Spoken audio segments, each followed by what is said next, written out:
আচ্ছা, শেখ হাসিনাকে নিয়ে যে আপনার যে মাথা ব্যথা নেই, এই প্রশ্ন আপনাকে কে করেছে? আপনার শেখ হাসিনাকে নিয়ে কেন মাথা ব্যথা হবে? আপনার মাথা ব্যথা হবে আপনার বর্তমান নেতাকে নিয়ে, নেত্রীকে নিয়ে, প্রতিদ্বন্দ্বীকে নিয়ে। শেখ হাসিনা তো এখন দেশের বাইরে আছে। তার নামটা আপনাকে উচ্চারণ করতে কে বলেছে? এখন শেখ হাসিনা যদি বলেন যে, "আমি বাংলাদেশে চলে এসেছি। এখন আমার নাম যদি কেউ উচ্চারণ করে, কোনো পত্র-পত্রিকায় লেখে, তাহলে প্রতিবার একবার করে শেখ হাসিনা বলার জন্য $1 করে দিতে হবে।" এই বাংলাদেশে 18 কোটি মানুষের মধ্যে প্রতিদিন শেখ হাসিনা সম্পর্কে যে আলোচনা হচ্ছে, যে কয়বার করে প্রতিটি মানুষ আলোচনা করছে, পত্র-পত্রিকা, সংবাদ মাধ্যম, সামাজিক মাধ্যম যেভাবে শুধু শেখ হাসিনা, শেখ হাসিনা আলোচনা করছে। শেখ হাসিনা যদি তার নামের উপরে লেভি বসিয়ে দেন, হরমুজ প্রণালীর মতো যে আমার নাম নিলেই $1 করে দিতে হবে। আর যদি তোমরা সেই $1 না দাও, তাহলে কিয়ামতের দিন তোমাদের সকলের উপর দাবি। তোমরা কেউ আমার নাম নিতে পারবে না। যদি নাম নাও $1 আমাকে দিতে হবে। এখন আমাকে ক্যাশ দাও অথবা কারেন্স হিসেবে আমার পক্ষে কাউকে ভিক্ষা দিয়ে দাও। এই কথা যদি শেখ হাসিনা বলেন, তাহলে আপনি দেখবেন যে ডেইলি, প্রতিদিন কত কোটি ডলার তার ভাগে দুনিয়া এবং আখেরাতে জমা হয়ে যাবে। শেখ হাসিনা ছাড়া কিচ্ছু চলছে না বাংলাদেশে। না রাজনীতি, না অর্থনীতি, না ইউটিউব, না ফেসবুক, না কোনো কিছু। এই মুহূর্তে সবচেয়ে বেশি ট্রেন্ডিং হচ্ছে। মানে এই নামটা বলার সঙ্গে সঙ্গেই যত আর্টিফিশিয়াল ইন্টেলিজেন্স রয়েছে সবাই উথাল-পাথাল শুরু করে দেয়। আরও কী করে এটাকে প্রমোট করা যায়?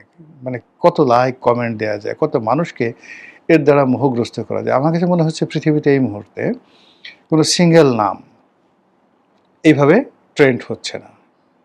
সেটা মোদি বলেন, ডোনাল্ড ট্রাম্প বলেন, অন্য যে সকল গ্লোবাল লিডার বলেন, বেশি সংখ্যক মানুষের মধ্যে সবচেয়ে বেশি উচ্চারিত হচ্ছে। আপনি এআই টুলসে গিয়ে দেখেন, ফেসবুকে সার্চ দিয়ে দেখেন, মেটাতে দেখেন, ইউটিউবে গিয়ে দেখেন, গুগলে গিয়ে দেখেন, বাইডুতে গিয়ে দেখেন। সেখানে সবচেয়ে এই মুহূর্তে বেশি উচ্চারিত সিঙ্গেল নেম। এটা না মেসি, না রোনালদো, না কাকা, না এমবাপ্পে, না শাকিরা, নাথিং, নোবডি। এখানে শেখ হাসিনার নাম সবচেয়ে বেশিবার আলোচিত হচ্ছে। হোয়াই? শেখ হাসিনা কি ভূত হয়ে গেছেন? প্রেত হয়ে গেছেন? দানবী হয়ে গেছেন? নাকি মহামানবী হয়ে গেছেন? এটা পরের ব্যাপার। ব্যাপার হলো আমরা এই বিষয়গুলো আলোচনা করছি এবং এরই প্রেক্ষিতে এই বাংলাদেশে একের পর এক লঙ্কাকাণ্ড ঘটে যাচ্ছে। ২৩শে জুন কী হবে? আমি তো আগেই বললাম।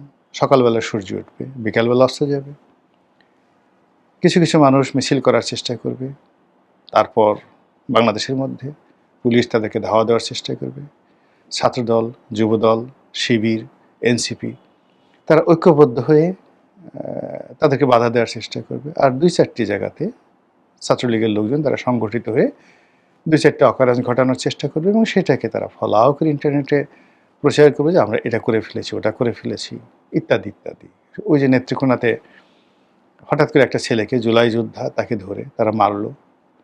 তারপরে রাতের আধারে তাকে দিয়ে একটা ভিডিও করলো, জুলাই যোদ্ধাদেরকে গালি দেওয়ালো, জয় বাংলা, জয় বঙ্গবন্ধু বলালো, এরপর ছেড়ে দেওয়া হলো। এই বিচ্ছিন্ন ঘটনাটিকে নিয়ে আওয়ামী লীগের লোকজনের সে কী যে হাসি, কী যে খুশি, মনে হয় যেন তারা একেবারে সে ট্রয় নগরী জয় করে ফেলেছে। তেমনি এইবারের যে ২৩শে জুন, এই ২৩শে জুন নিয়ে আওয়ামী লীগ কতটা সফল হবে, ব্যর্থ হবে, ডাজ নট ম্যাটার, কিন্তু সরকার এটাকে একেবারে আল্টিমেটলি সফল করে দিয়েছে।